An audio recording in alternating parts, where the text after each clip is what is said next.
이번 주 말씀 묵상입니다. 오늘의 말씀은 사도행전 2장 32절 말씀이에요. 이 예수를 하나님께서 살리셨습니다. 우리는 모두 이 일의 증인입니다. 아멘. 샬롬! 예수님의 이름으로 사랑하고 축복합니다.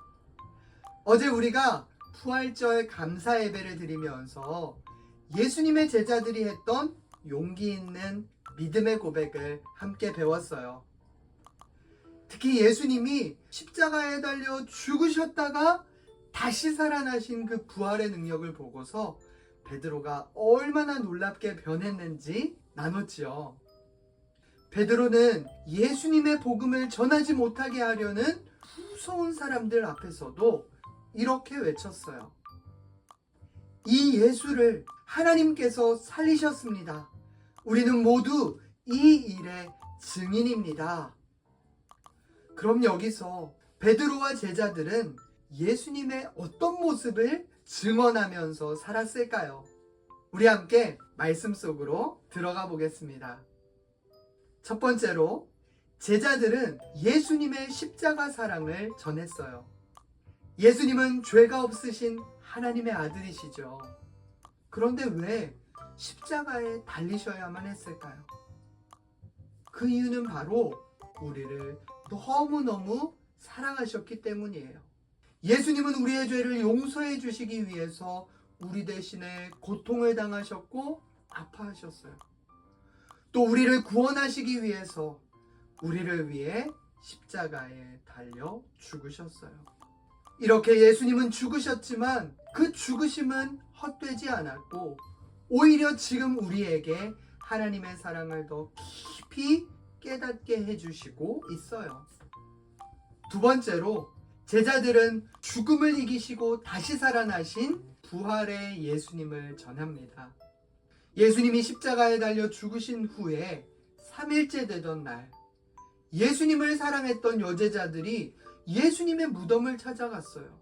그런데 예수님의 무덤을 가로막고 있던 큰 돌이 굴러가 있고 무덤 안은 비어 있었죠.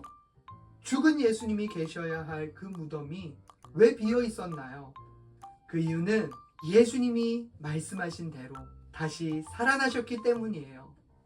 예수님은 우리의 죄를 대신해서 죽으셨고 우리에게 새 생명을 주시기 위해서 다시 살아나셨습니다.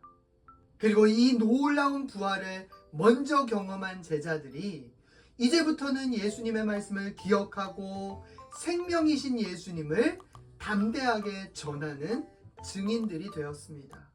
그리고 이제 마지막 세 번째예요. 예수님의 제자들은 예수님이 주신 그 약속의 말씀을 굳게 믿으면서 살아갑니다.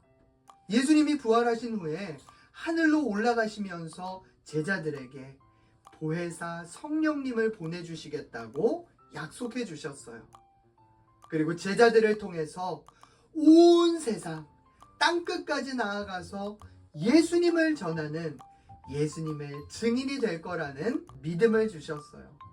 그리고 그 예수님은 지금도 우리와 함께 하시면서 우리를 통해 예수님의 사랑을 전하면서 살아가게 하세요. 예수님의 제자들은 자신들이 보고 듣고 경험했던 그 예수님의 사랑을 전하는 증인으로 변했습니다. 이것은 우리도 마찬가지예요. 우리가 믿는 예수님은 십자가에서 죽으시고 다시 살아나셨고 지금도 우리와 함께 하시는 예수님이세요. 우리도 예수님이 우리를 변함없이 사랑하시고 우리에게 진짜 생명을 주셨음을 믿는 예수님의 작은 제자들입니다. 그럼 이제 오늘 말씀을 우리 마음에 품고 목사님과 함께 외쳐볼까요? 하나, 예수님, 저를 사랑해 주셔서 감사해요. 예수님, 저를 사랑해 주셔서 감사해요. 둘, 둘, 저도 예수님의 사랑을 전하는 증인이 될래요. 저도 예수님의 사랑을 전하는 증인이 될래요. 아멘. 아멘. 이번 한 주간도 언제 어디서든지 예수님의 사랑과 복음의 기쁜 소식을 전하는 멋진 우리 여러분들 되기를 간절히 축복합니다. 함께 기도하겠습니다. 사랑의 하나님, 십자가의 사랑과 부활의 생명과 또 다시 오실 주님에 대한 말씀을 주셔서 감사합니다. 오늘 우리도 예수님을 위해 살아가는 제자 예수님의 증인들이 되게 해주세요. 예수님의 이름으로 감사하며 기도드립니다. 아멘. 고마워요. 사랑해요. 축복합니다.